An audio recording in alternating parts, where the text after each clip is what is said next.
बागेश्वर धाम के पंडित धीरेन्द्र कृष्ण शास्त्री की पदयात्रा शुरू हो गई है। यात्रा में शामिल पंडित धीरेन्द्र शास्त्री सभी श्रद्धालुओं का अभिवादन करते हुए चल रहे हैं। उन्होंने कहा कि हिंदुओं को एक करने के लिए बागेश्वर धाम से पदयात्रा निकाली जाएगी। पदयात्रा का पहला पड़ाव कादारी गांव में होगा। दूसरे दिन पदयात्रा करीब 18 किलोमीटर चलकर छतरपुर जिले के पेप्टेक टाउन पहुंचेगी। 23 नवंबर को यात्रा का नौगांव में विश्राम होगा। प्रदेश में अब सर्दी का दौर शुरू हो गया है। रात के साथ अब दिन में भी सर्दी का एहसास होने लगा है। पंचमढ़ी में दिन का पारा 23.8 डिग्री दर्ज किया गया। इधर प्रदेश में रात के तापमान में 3 डिग्री की गिरावट दर्ज की गई है। मौसम विभाग के अनुसार आने वाले दिनों में सर्दी में तेजी से इजाफा होगा। मौसम विभाग के अनुसार जम्मू कश्मीर लद्दाख में हो रही बर्फबारी व उत्तरी हवाओं के प्रदेश में आने की वजह से मौसम में बदलाव देखा जा रहा है। अखिलेश यादव ने कहा, क्या पुलिस प्रशासन और आयोग की जिम्मेदारी होती है कि ज्यादा से ज्यादा वोट डाले? ये पहली बार ऐसा हुआ है कि कैमरों के सामने देखा गया है कि वोट डालने से रोका जा रहा है। अगर आप समाजवादी हैं, आदिवासी हैं, पिछड़े हैं तो आप वोट डालने नहीं जा सकते हैं। लोकतंत्र को सबसे निचले स्तर पर बीजेपी ले गई है। 9 सीटें पूरी हार रही है बीजेपी।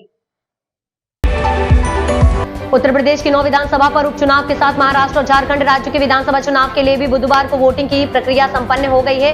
बीजेपी का दावा है कि इस बार दोनों ही राज्यों में एनडीए की सरकार बनने जा रही है। यही नहीं, उपचुनाव में भी बीजेपी का ही डंका बजेगा। बीजेपी के इस बयान पर कांग्रेस नेता उदित राज की प्रतिक्रिया सामने आई है। उन्होंने कहा कि बीजेपी का तो डंका बजेगा ही। अखिलेश यादव ने गोरखपुर नगर निगम में आउटसोर्सिंग भर्ती पर भाजपा सरकार को कटघरे में खड़ा किया है। अब अखिलेश यादव की ट्वीट पर गोरखपुर नगर निगम ने सफाई दी। अधिकारियों ने बताया कि नगर निगम और उत्तर प्रदेश के अन्य सरकारी विभागों में कार्य की अधिकता की वजह से तहसीलदार, नायब तहसीलदार और लेखपाल की प्रतिनियुक्ति पर नियुक्ति की जाती है। यह व्यवस्था पहले से लागू है, इस पर आरक्षण लागू नहीं होता है।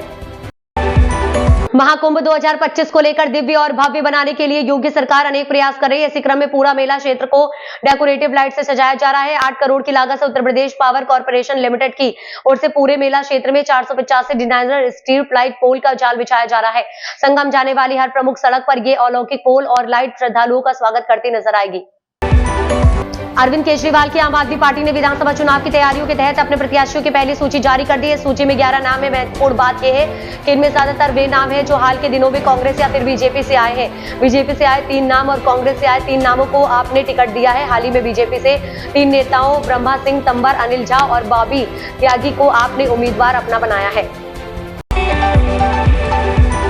अडानी समूह ने अपने चेयरमैन गौतम अडानी और अडानी ग्रीन के डायरेक्टर्स पर अमेरिका के जस्टिस डिपार्टमेंट और अमेरिकी सिक्योरिटीज एंड एक्सचेंज कमीशन की ओर से रिश्वतखोरी और धोखाधड़ी के लगाए गए आरोपों को सिरे से खारिज कर दिया है। समूह के प्रवक्ता ने बयान जारी कर कहा कि लगाए गए आरोप पूरी तरह से निराधार हैं और इनका खंडन किया जाता है। बॉलीवुड एक्ट्रेस शिल्पा शेट्टी के लिए गुरुवार का दिन बेहद राहत भरा रहा। दरअसल जोधपुर हाईकोर्ट ने एक फैसला सुनाते हुए शिल्पा शेट्टी और सलमान खान के खिलाफ SC/ST एक्ट में दर्ज FIR को रद्द कर दिया है। बता दें कि दोनों स्टार्स के खिलाफ दिसंबर 2017 में चुरू कोतवाली में SC/ST एक मामला दर्ज हुआ था। दरअसल एक टीवी शो में जाति सूचक भाषा का इस्तेमाल करने के लिए सलमान खान और शिल्पा शेट्टी के खिलाफ राजस्थान के चुरू थाने में FIR दर्ज थी। एक रिपोर्ट में बताया गया कि RCB श्रेयस अय्यर को खरीदने की तैयारी कर रही है। अय्यर की कप्तानी में KKR पिछले सीजन में चैंपियन बनी थी। हालांकि फ्रेंचाइजी और अय्यर के बीच आगामी सीजन के लिए बात नहीं बनी और ऐसे में KKR ने अय्यर को रिलीज कर दिया है। रिपोर्ट में यह भी कहा गया है कि RCB के अलावा Lucknow super giants, Punjab Kings और दिल्ली कैपिटल्स भी अय्यर पर बड़ी बोली लगाने के लिए तैयार है।